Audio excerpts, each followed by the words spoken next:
Shall we do more flakes from the Easy Peasy videos? Yes. Yes, we shall. Okay, so we left off with this little biface or preform. What's the difference? The preform is already moving in the direction of the finished point. A biface is just napped 60% or more on both faces. Okay, so it qualifies, all preforms are bifaces, but not all bifaces are preforms. Okay, so what am I going to work? I was going to work this one, thinking that it was going to be big enough, right? This little flake here, but it doesn't seem like it'll make a point of this size. If I want to make a set, which is what I'm going after, I'm going to try to make a set out of these flakes, a set of points of all the same design. This is not going to cut it. So let's get a replacement. Yeah, I was going to throw it away, but let's get a replacement.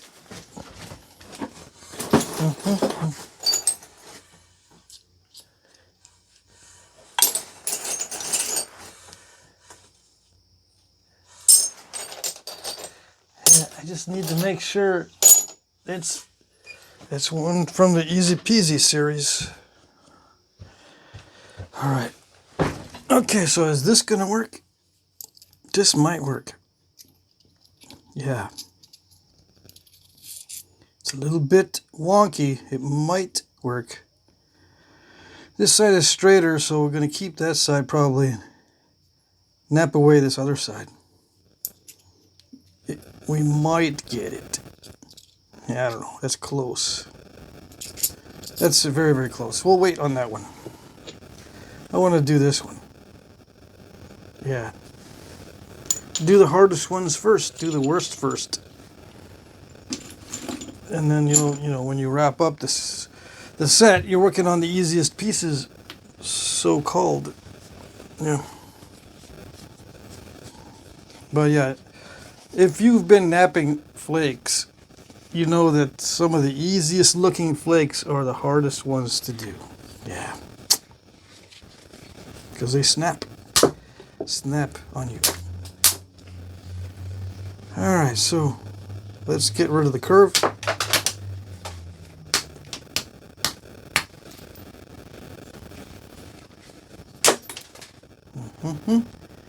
Yeah. Curve eliminated. Now what? It's turtle-ish. Yeah, I got a lot of room to work with. See? So,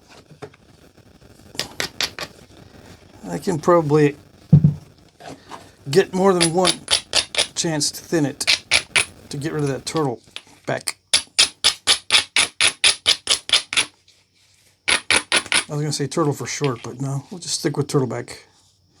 It's got issues, right? So it doesn't look all that great. See, that's an existing weakness. But if I can pop that turtleback off without breaking this part, it'll be good. All right? 9.6 ounces, in case you're wondering. Oh, I did break it the first shot. It felt like it didn't break. All right. Is this usable? I don't know because of that internal defect. So we'll just stick it in a box. We won't throw it away. And I did not throw away the other flake either. I'm just going to put it in the box. Yeah. Throw it away in the box for later.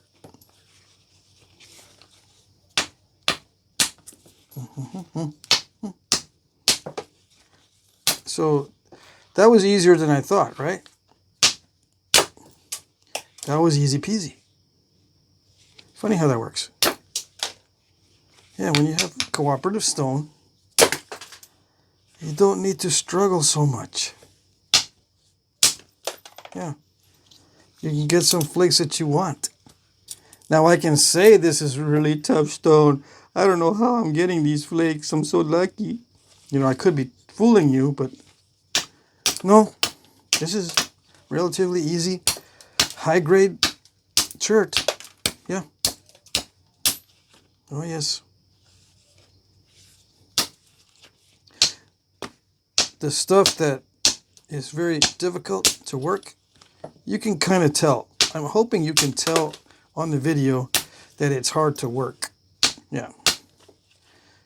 So you don't have to depend upon me telling you it's hard to work or not. You can see for yourself. Because like I said, I could be exaggerating, or I could have fantasies of it being easy to work, and it's not really. It's possible.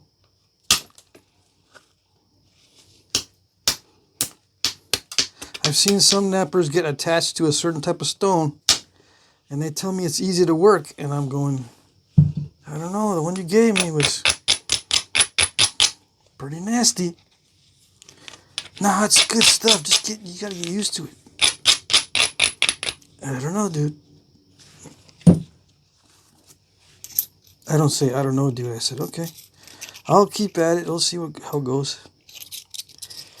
Yeah, I know. Get attached. You're too attached. I took out lots of stuff from my kit and put it in a different spot. All the stuff I added to my kit, I took it back out. Yeah. Why don't they show my kit at the beginning of every video? Because I only nap with some of it. I don't nap with all of it. Yeah. Just watch the whole video and you'll see what I nap with. I always get that question. Well, not with every video, but it's inevitable. I'm going to get that question. People that don't watch the whole video. That's what you get. They say to themselves, I don't need to watch the whole video. I'm just going to ask, what is the kit? And so I'm going to say, I'm not going to tell you. Nope. I'm just going to let you watch the whole video and suffer. Yeah.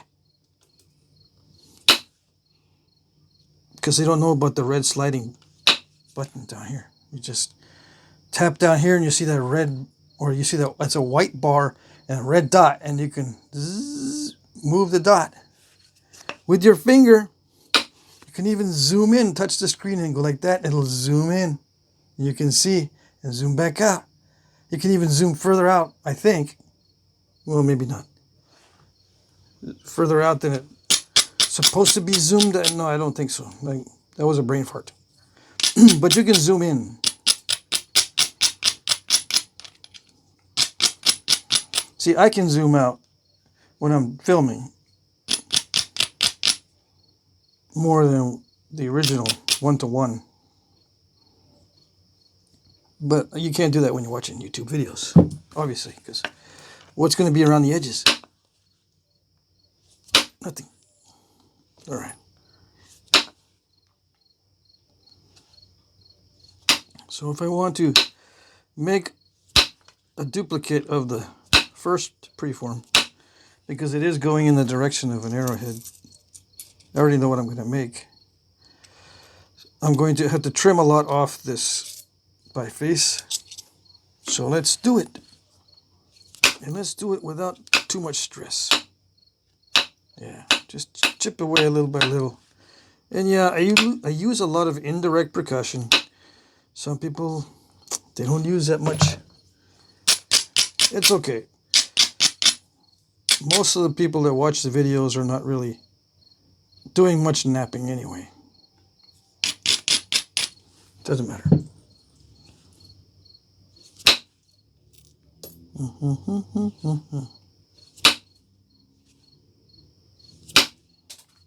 I find it doesn't matter.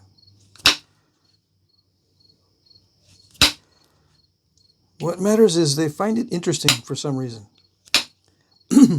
And I don't find it interesting to research what they find interesting. No. That's what's hard for me, to try to find it interesting to do the research on what you find interesting. I don't like it.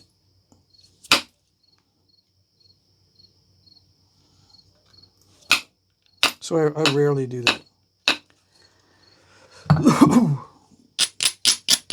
And every time I do it, this is besides not being interesting, every time I do it, I get baffled. Like, why are you interested in that? Dang it.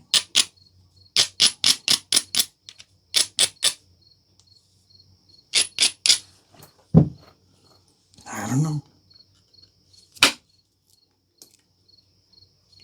I don't know why most people get attracted to certain types of videos. You know, the formatting. I've found that it has a lot to do with how the video is formatted, or the presentation, I should say.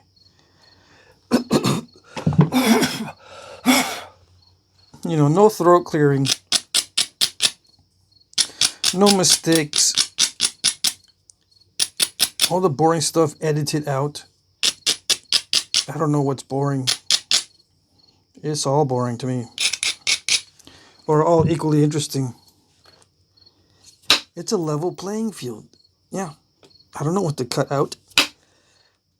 I kind of do. If I have a goal. Yeah. If I have a goal, I can figure out what needs to be cut. But as far as trying to figure out what you guys are interested in, forget it. You're probably interested in the voila. I do that because it's funny. I don't do that because it's interesting. Like, oh, that's interesting. Oh, that sparked or that piqued my attention, or piqued my interest. No. I do it because it's funny. Yeah. Because people think I'm like a magician. So I just say, voila, instead of abracadabra.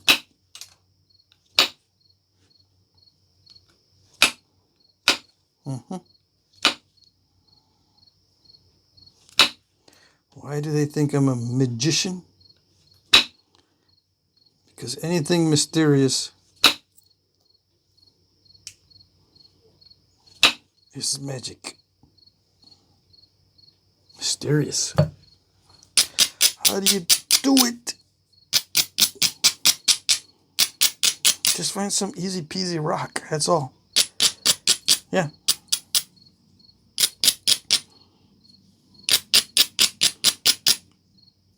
How do I do it on the difficult rock? I don't know. Sometimes I say to myself, and you guys know this, and I don't know how I know how to do this. Yeah. How do I even know how to do this? Because my brain only comprehends only part of it. A lot of it is, muscle memory and the fact that humans have evolved to do this kind of stuff. It just comes naturally. Yeah. It's amazing. This comes naturally to humans. So they can't explain it. Like, why do you see colors? Why do humans see colors and so many shades of green? How do you do it? How do you see all those shades of green? How do you do it? I don't know how I do it. It's just part of the human eyeball. Yeah. How do you guys pick up speech so easily? I don't know. How do we learn to talk so easily? I mean, 2-year-olds can learn to talk. It's such a complex thing, but a 2-year-old can do it. Yeah. I mean, it's not going to be a whole lot of vocabulary, but there are sounds coming out that mean something to the brain. At 2 years old, they know. How do you do it? Try to explain it. Try to explain how you're able to understand and learn language. I don't know. How are you able to flint knap? I don't know. It's just there. After a while, you just get better at it. All right. Got room. I do have room on this one. Should I move on to the next one? Yeah, let's move on.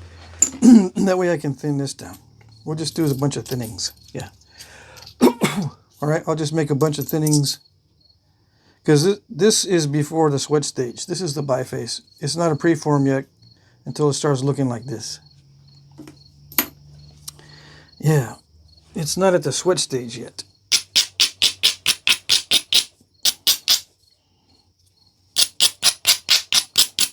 This one is going to be a little more challenging than the last one. How am I going to do it? What's my strategy? What's my chess moves? Yeah.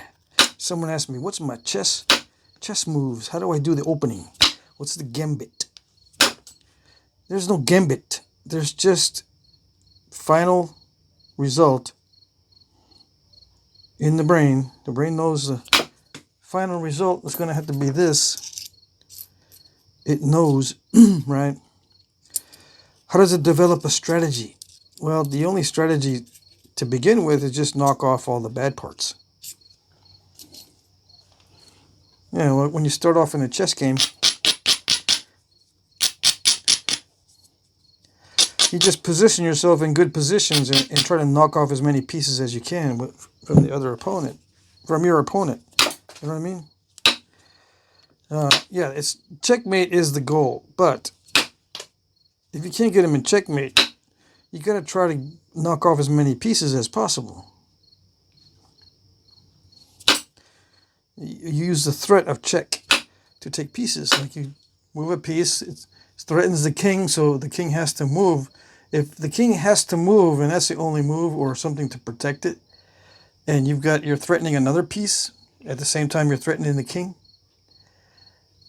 something has to defend the king, and you can take the other piece.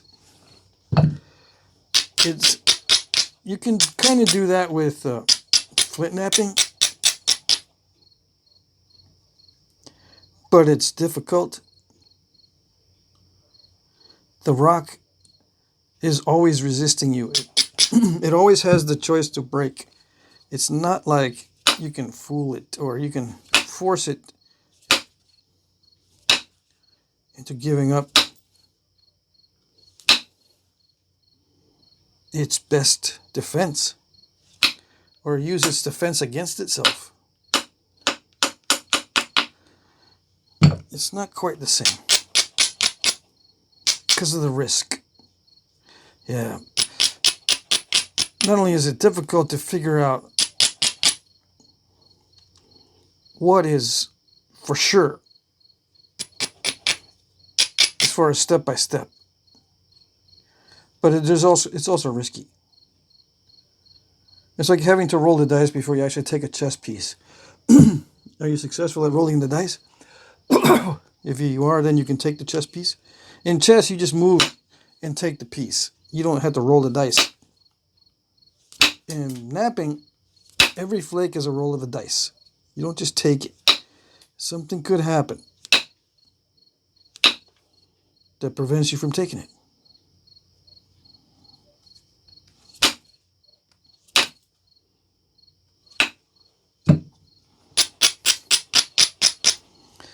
Yeah, usually when you're playing against someone good or someone at your skill level,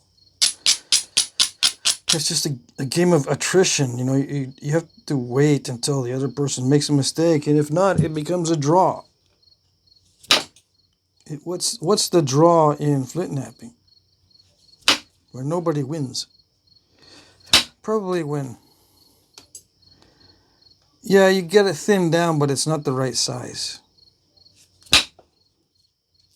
You know what I mean? Yeah, I got this thinned down, but it's still too small or something's wrong with it. I can use it for something else, so it's not a total loss. But it's not a win. You know, it's a draw. It's all in the result, I suppose. You're looking for some result, and you're trying to manage the risk.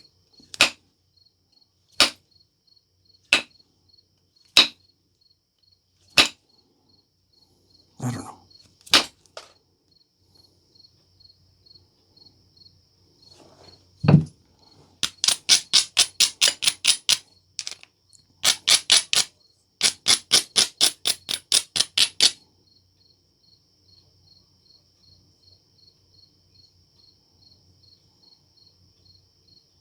It's a little bit wonky.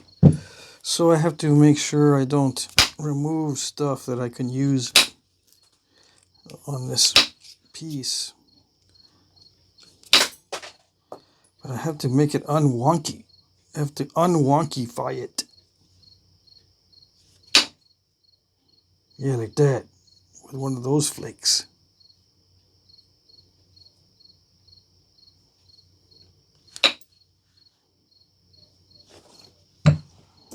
I don't know if I'll be able to get it. It's getting close to the limits. Yeah.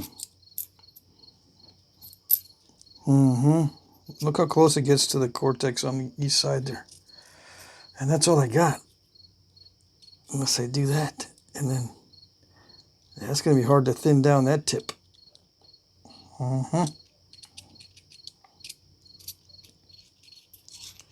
Well, I just got to make sure I maximize it. The overall strategy would be to maximize the whole thing. That way I don't have to keep comparing it to the template.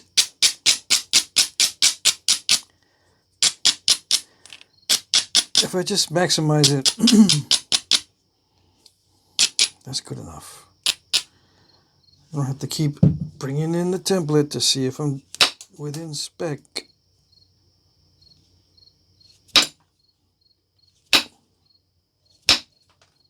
I gotta make sure I don't have cortex. I gotta cheat and see, yeah. I can get rid of that cortex without worrying too much. All right.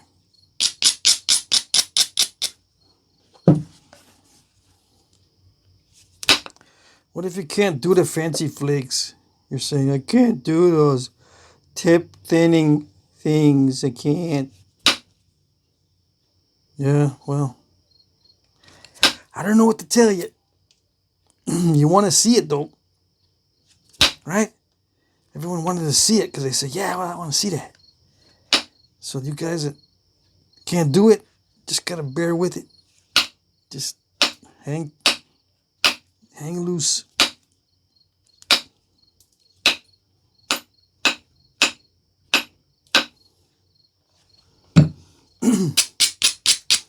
Take it easy. At least you can see some potential in it. What is the potential? What can be done?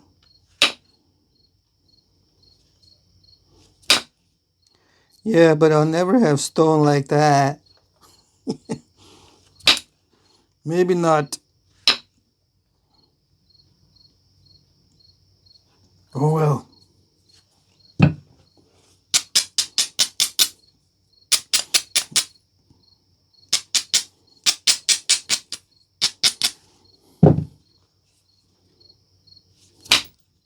Oh, that scooped it.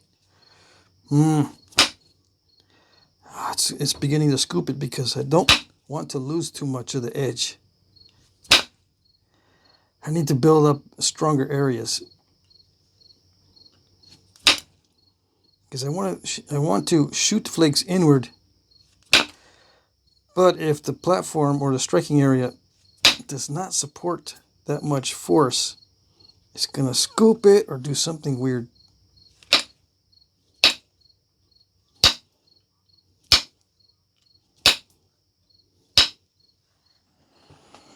Let's see.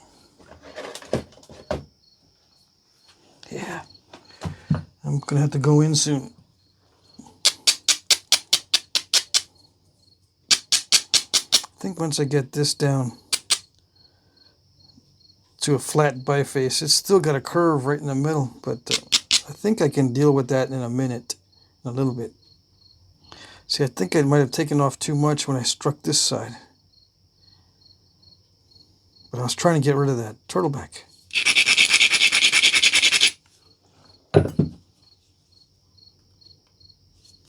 I missed.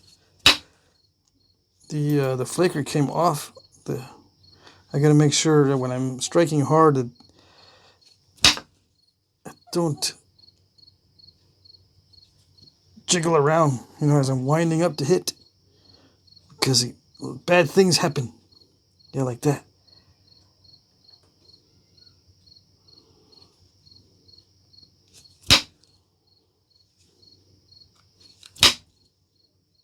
Yeah, okay, good.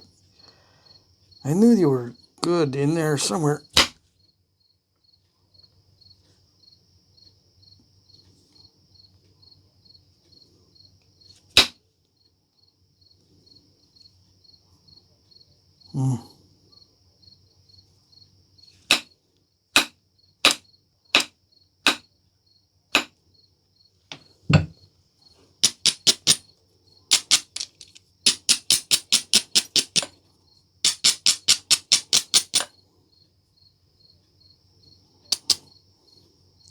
See, in chess, when you start to panic, that means that you're done moves that you can't get out of. You're starting to get yourself into a position where it's a very weak position, and your opponent's grabbing pieces, and you're weak. The only way to come back is if your opponent makes a mistake. So the rock's not going to make a mistake.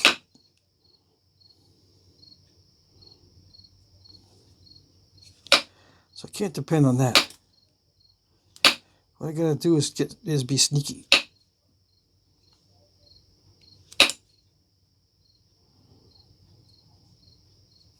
Figure out where I'm going to squeeze this out. And I might have to take down this preform. Yeah, and cheat.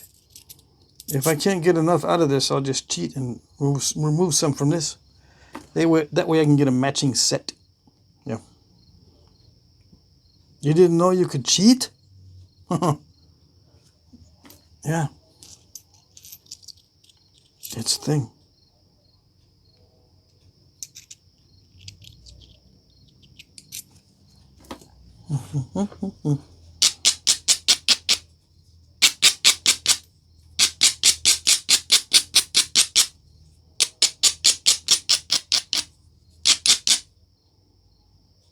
I still gotta take that scoop out.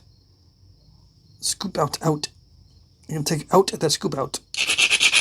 On this side, this original flake scar. That's a scoop out too. What it looks like one. Let's try a smaller diameter indirect percussion flaker. Let's see if that can get down in there and yeah, all right. Let's see. Man, not like that.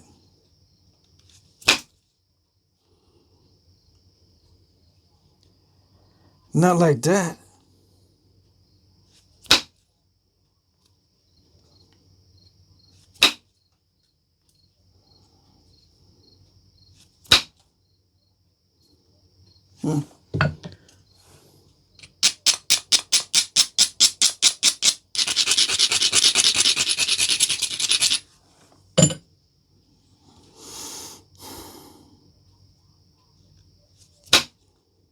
Too much cortex.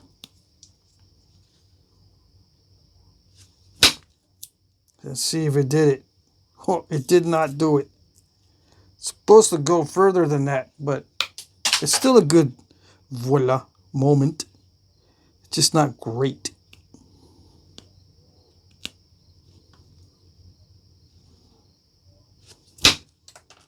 Oh, that's not great at all either. Dang it. That's really bad. Holy moly. I'm underestimating this tremendously. I'm underestimating my opponent.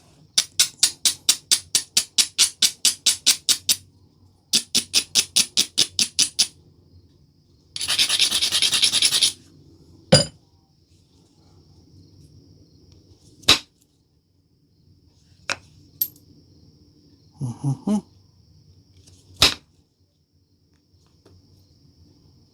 Mm-hmm.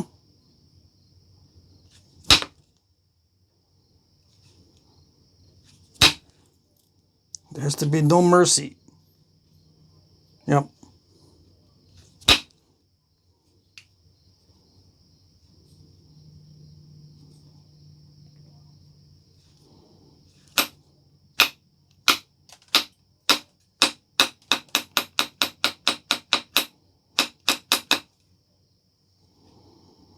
Okay, one last spot. How much length do I have? Am I able to get rid of all that cortex on that side right here? Because that's the only spot that I think I can remove the rest of it. Can I trim? Yeah, I can trim a bunch off the bottom. Yeah. Cool. All right.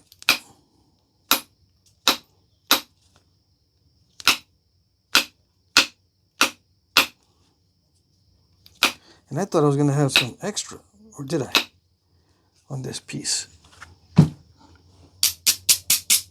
No, it was curved. Yeah. No. I did not think I was going to have extra space. No.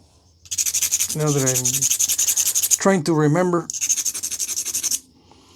Okay, ready? I got the opponent's king boxed in, but he could sneak out. He's not completely boxed in yet. I've got to make sure I position myself well. Oh. Still can't get him boxed in.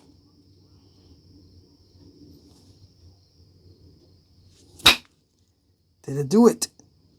Yep. I got him boxed in the corner. Now it's just a matter of checkmate. Yeah. Yeah. It's just downhill from here. Yep. It's inevitable. And I think I might have just enough. I might have to take a little bit off the original. Or the first one.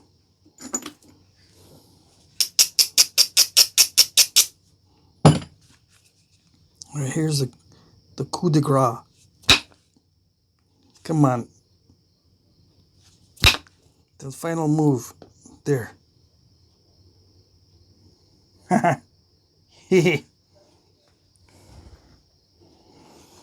Come back from behind. I'm going to probably have to leave some of that in there. All right, so there. 32 minutes. I've got, how many left? Oh yeah, I got these 2 pieces left. So it's going to be a set of 5 if I don't break it. I don't know about this one. This one I might not be able to do it. Yeah, this is going to be.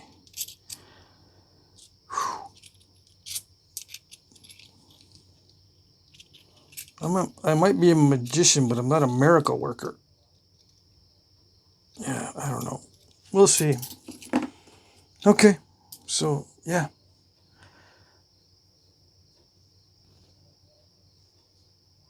I think it'll work. That's it for now. There you go.